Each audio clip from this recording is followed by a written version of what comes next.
빈배의 비유를 한 편 제가 읊어드리겠습니다. 눈을 감고 들으셔도 좋겠습니다. 배로 강을 건널 때 빈배가 떠내려와서 자기 배에 부딪히면 비록 성급한 사람이라 하더라도 화를 내지 않습니다. 만약 한 사람이라도 그 배에 타고 있다면 비키라고 소리칩니다. 한 번 소리쳐 듣지 못하면 두 번 소리칠 것이고 그래도 듣지 못하면 마침내 욕을 하게 될 것입니다. 앞에서는 화를 내지 않고 지금 화내고 소리치는 까닭은 앞의 배는 빈 배였고 지금은 누가 배에 타고 있기 때문입니다. 사람들이 자기를 비우고 인생의 강을 흘러간다면 누가 능히 그를 해칠 수 있겠습니까? 멋지지 않나요? 네, 여러 번역본이 있는데 이 캐나다에 계셨다는 오강남 교수님이 번역한 본이 되게 시적이고 아름다워요. 그래서 거기에다가 다른 것들을 참고로 해서 이해하기 쉽게 바꿨는데 그것이 뭐 어느 나라 임금님이 걱정을 너무 많이 하니까 이런 비유를 들어주면서 이렇게 빈배처럼 살아갈 수 있다면 감히 누가 우리를 해치겠느냐 걱정하지 마라. 차라리 그 욕심과 집착을 내려놓으시라. 배에 사람을 내려놓으시라. 그 말씀을 드렸단 말이죠. 그래서 정말 우리가 인생을 살다 보면 정말 다사다난한 일도 있죠. 일단 육체를 갖고 있기 때문에 몸에 부딪히는 여러 가지 문제가 있어요. 노병사의 문제가 있죠. 노병사. 늙어가면서 눈도 안 보이고 이도 상하고 몸도 아프고 그리고 언제든지 또 질병과 또 사고와 그렇게 해서 우리 몸은 늘 이 죽음으로부터 또는 두려움으로부터 자유롭지 못하단 말이에요. 그런가 하면은 우리 삶을 지탱해 주는데 필요한 여러 가지 직장이나 돈이나 지위나 명예나 기타 등등이 우리를 늘 흔든단 말이죠.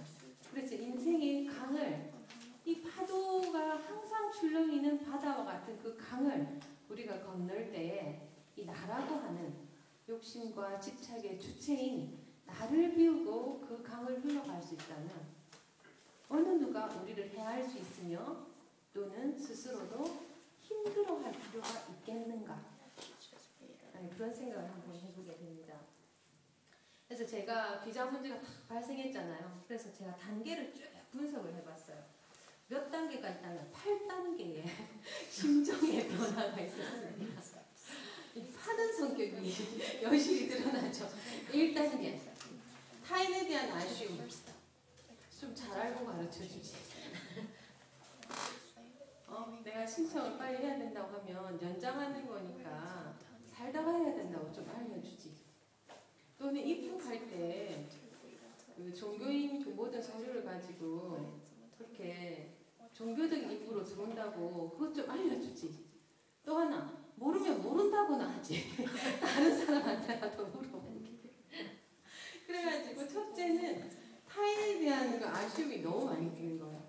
그 다음에 이제 저에 대해서도 돌아보게 되는 거예요. 후회가 막 되는 거예요. 참 허당이다 나도. 이렇게 외국을 건너오면서 비자 문제도 하나 알아보지도 않고 온리 전화에 의존해가지고 그것도 한 사람 말만 믿고 무작정 이렇게 건너오다니 나도 참 구멍이 많다. 그런 생각이 들어서 너무 아쉬운 거예요. 제 스스로에 대해서. 그래서 전임, 교부님, 비자 대행인, 원광여행사는 왜 나한테 4월 8일 돌아가는 비행기 티켓을 끊어줘가지고 부터 시작해서 너무 많은 거예요. 그리고 이민국 심사관은 그냥 4월 8일 좀 쓰지 말지. 왜 사증 밑에 또 써가지고 여러 아쉬운 점이 그렇게 나더라고요. 그래서 거기로부터 자유롭기가 어려워요. 계속 그 생각이 나는 거예요. 2단계 완전 자의적인 해석의 단계로 들어가요. 이제 지난 일이니까 어떻게 할 수 없다는 생각이 들잖아요. 그러니까 완전 자기 중심이 돼요. 어떻게 하냐면은 제가 비자에 대해서는 전문적인 지식이 없잖아요. 그래서 정보를 모으긴 모아요. 정보를 모으긴 모으는데 매사를 제가 유리한 쪽으로만 해석하고 제가 끌고 가고 싶은 쪽으로만 정보를 모으더라는 거예요. 그렇게 해서 세상의 의견은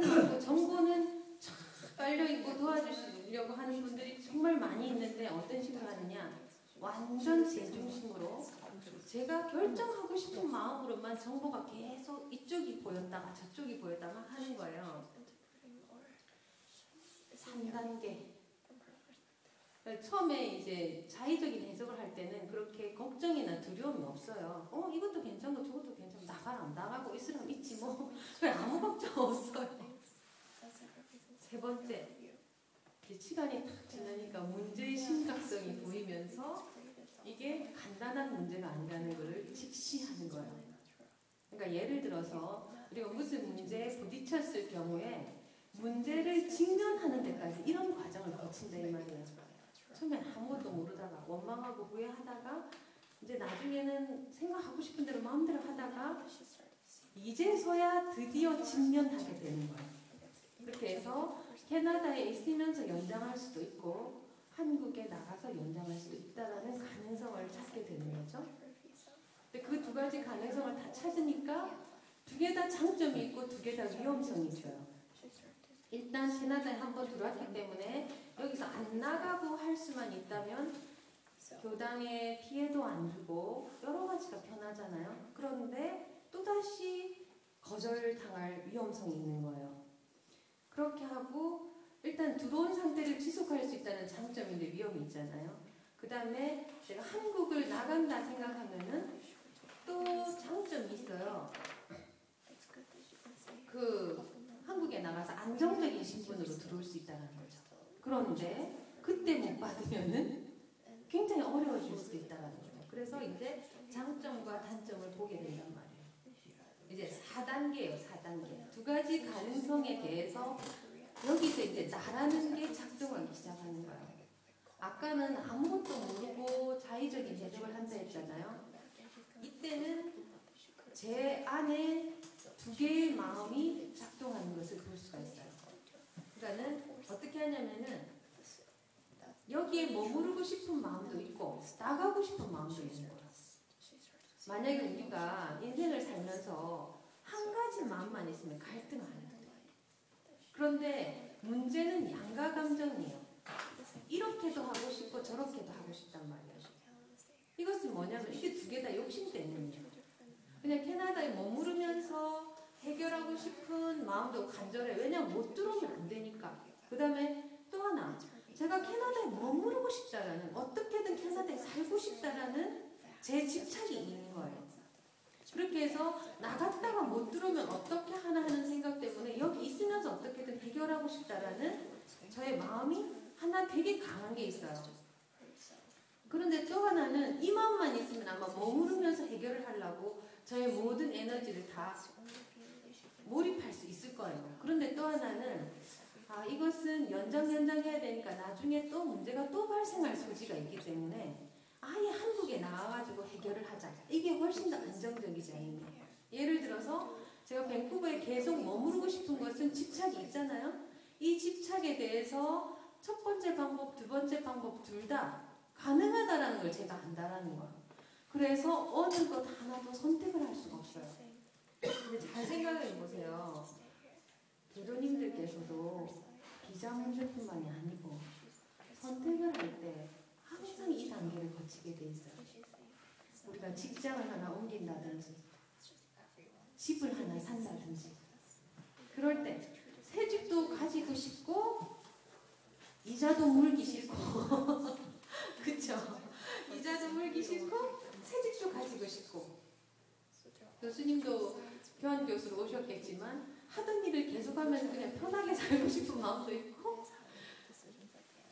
좀 인생을 업그레이드하고 싶은 마음도 있고 이 두 가지 양가 감정이 싸운단 말이에요.